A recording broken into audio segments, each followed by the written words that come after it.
जय श्री माता जी। तो आज हम ऐसे 2-3 टॉपिक जैसे आम होते हैं तो उन पर चर्चा करने वाले हैं। तो एक है जैसे कोई बोलता है कि ट्रीटमेंट भैया ट्रीटमेंट ऐसे क्यों बोलते हैं कि ये करो, वो करो, जैसे कोई बोलते हैं ना कर्मकांड बोलते हैं ऐसे। तो ट्रीटमेंट देखिए, अभी ट्रीटमेंट का क्या होता है कि लोग ऐसे क्यों बोलते हैं ट्रीटमेंट ज़्यादा मत करो, क्योंकि जैसे अगर आपको कोई ट्रीटमेंट बता देता है तो लोग क्या करते हैं कि ध्यान करना, नमक पानी करना कम कर देते हैं और ट्रीटमेंट के ऊपर ज़्यादा जोर देते हैं। तो उसके लिए इसलिए ट्रीटमेंट को मना किया है, क्योंकि अगर वो ट्रीटमेंट ही करते रहेंगे तो क्या होगा, उनकी प्रगति होगी ही नहीं। और जैसे आप देखते हैं कि ओरिजिन जो मेन है हमारा, वो मेडिटेशन है, ध्यान है। वो ध्यान के माध्यम से ही आपकी प्रगति होने वाली है।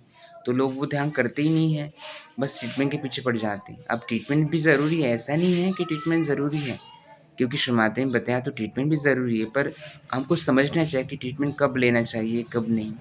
जैसे मान लीजिए कि अभी हम 2 एग्ज़ाम्पल लेते हैं। ट्रीटमेंट को हम एक डॉक्टर की दवाई के रूप में देखते हैं और खाने को हम ध्यान के रूप में देखते हैं, ठीक है? जैसे अगर हम कुछ प्रॉब्लम हो जाती है हमको, तो जो डॉक्टर की दवाई है, जो कि हम ट्रीटमेंट जिसे बोलते हैं सर्जरी के माध्यम से, उसको एक ट्रीटमेंट का नाम देते हैं, ठीक है? तो हम ट्रीटमेंट तो लेते रहें, पर अगर हम खाना ही नहीं खाएँगे, मतलब कि ध्यान नहीं करेंगे, तो कैसे होगा? मतलब डॉक्टर बोलेगा जो ट्रीटमेंट है वो करते रहेंगे, पर खाना नहीं खाएँगे तो उल्टा वीकनेस आ जाएगी। क्यों? क्योंकि जो दवाइयाँ होती है वो दोनों का काम होती है। जैसे आप खाना भी खाते हैं, टैबलेट भी खाते हैं, उससे दोनों कॉम्बो बनता है और आप जल्दी ठीक हो जाते हो। तो इसी तरह हमको सर्च ट्रीटमेंट भी यूज़ करनी है।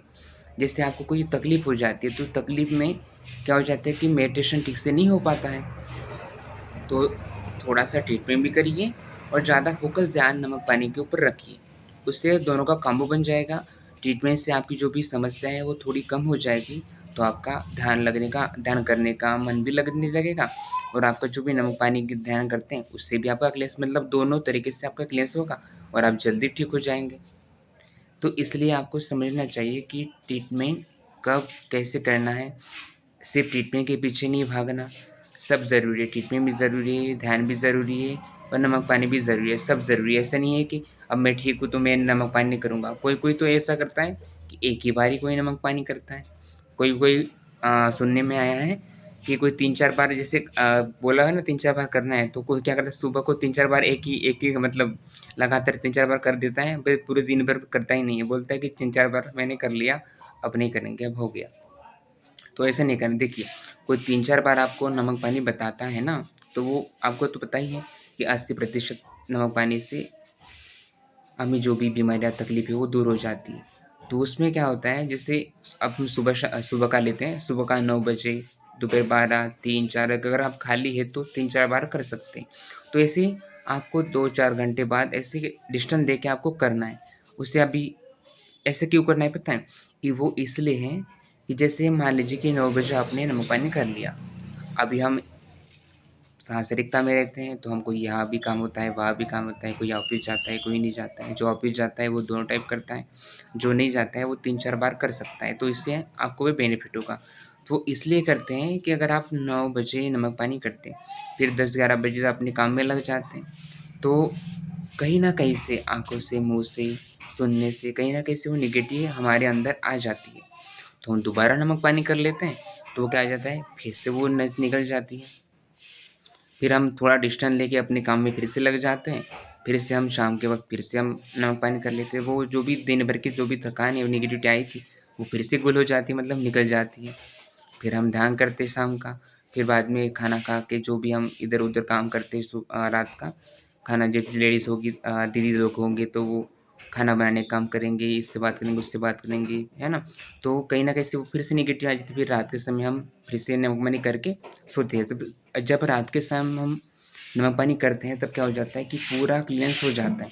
एक तो ध्यान भी हमारा होता है, नमक पानी भी होता है, तो इससे पूरा क्लीयरेंस होके हम शांत की नींद सो लेते हैं, ताकि हम सुबह जल्दी उठ सकें।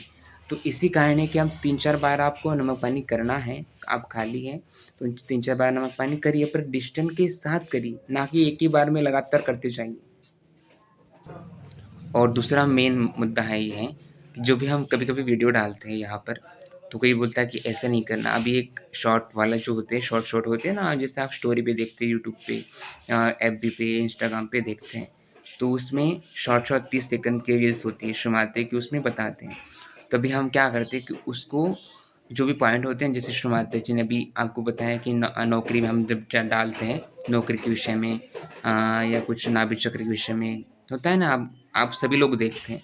उसको हम क्या करते हैं, सभी लोग सबको 30 सेकंड वाली होती है, उसको जोड़ देते हैं, ताकि सबको एक साथ पता चल जाए कि शर्माते हैं क्या कहा है। तो उस पर भी लोग बोलते हैं कि ऐसे एडिटिंग नहीं करना। अरे भाई, हम तो एआई के द्वारा एडिटिंग थोड़ी कर रहे हैं, जो भी है वो इकट्ठा करके आप लोगों के सामने पेश कर रहे हैं। तो वो लोग क्या करते हैं कि मतलब कहीं न कहीं से दोष देखने को शुरू कर देते हैं, तो ऐसा नहीं करना चाहिए। कभी भी किसी के ऊपर, ना मेरे ना किसी और के भी नहीं, आपको बस अपनी प्रगति करनी है।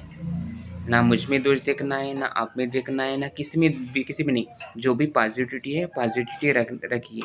जैसे हर चीज़ में अगर हम पॉज़िटिव देखते हैं तो हमारा माइंड जो है सकारात्मक हो जाता है। इसमें कोई दूषित विचार आएँगे ही नहीं। अगर दूषित विचार नहीं आएँगे तो हमारा मस्तिष्क भी स्वच्छ रहेगा। अब आपको पता है, ये मस्तिष्क हमारा पूरा है, ये विराट की देन है ना? मतलब आकाश, जैसे हमारे एकादश रुद्र यहाँ से आए, ये विराट की देन है, तो हमारा मस्तिष्क अगर हमेशा सकारात्मक रहेगा। इसलिए हमेशा दूसरों में अच्छे गुण देखें, ना कि किसी को, जैसे अक्सर दुनिया में क्या होता है कि कोई लोग कोई भी अच्छा काम करे तो अच्छा काम नहीं देखते हैं, बुरा ही काम देखते हैं। मतलब वो क्या गलती करता है वो याद रखते हैं, जो अच्छा काम करेगा वो याद नहीं रखेंगे। तो ऐसा नहीं करना चाहिए। अब फिर माता की स्पीच भी सुनते हैं, फिर भी ऐसा करते हैं हम। कभी-कभी मुझे भी कमाल लगता है कि ऐसे करते क्यों हैं? मतलब उनको थोड़ी आदत है ऐसी कि मतलब हर एक में कुछ गलती ना गलती नहीं। अभी आपको कल की वीडियो में बताया भी था कि ऐसे गलती, मतलब ऐसे दूसरों को दोष नहीं देखना चाहिए। हम इंसान ही हैं, शुमार कि सभी हम सब बच्चे हैं। हमसे कहीं न कहीं से कोई न कोई गलती हो जाती है, सबसे होती है। ऐसा कोई भी नहीं है कि जो गलती से बच सके, सबसे गलती होती है। इसलिए सबको माफ़ कर देना चाहिए। अगर आपको, हाँ, अगर बहुत बड़ी गलती है तो उसको प्यार से बताना चाहिए, ना कि हाँ, ऐसे मत करो तुम, ऐसे मत करो। ऐसे मतलब अगर आप बात करेंगे तो आपको बताया था कि अपन राइट विश्वविद्यालय, मतलब दूसरों के प्रभुत्व झाड़ना, ऐसा होता है ना, मतलब अक्रूरता से बात करना, तो हमें राइट विशुद्धि में ये आ जाती है पकड़। तो इससे थोड़ा बचना चाहिए कि आपको सबको पता है कि हमारे चक्र जो है हमारी वाणी से कहीं न कहीं से रिलेटेड होते हैं ना? तो उससे आपको थोड़ा बच के रखना चाहिए। अपनी वाणी में माधुर्य हमेशा रखिए। जो भी आपका अगर कुछ पसंद नहीं आता है तो थोड़ा-सा ले लीजिए। अगर आपको कुछ व्यक्ति थोड़ा इधर-उधर लगता है तो ठीक है, अपनी वो बात अपने तक ही रखिए, ना कि दूसरों किसी को बताइए कि ये व्यक्ति ऐसा है, ये व्यक्ति वैसा है। ठीक है? हम सब माँ के बच्चे हैं, हमें सब श्री माताजी ने प्रेम करना सिखाया, ना कि दूसरों की गलतियाँ ढूँढना। ठीक है? तो आज के लिए बस इतना ही। काफ़ी लंबा वीडियो हो गया, आप शायद बोर हो जाते हैं, इसलिए हम बनाते नहीं हैं। इतना ज़्यादा लंबा, पर कुछ-कुछ बातें बताना ज़रूरी होता है, इसलिए बताएँ। तो ठीक है, मिलते हैं नेक्स्ट वीडियो में। जय श्री माता जी।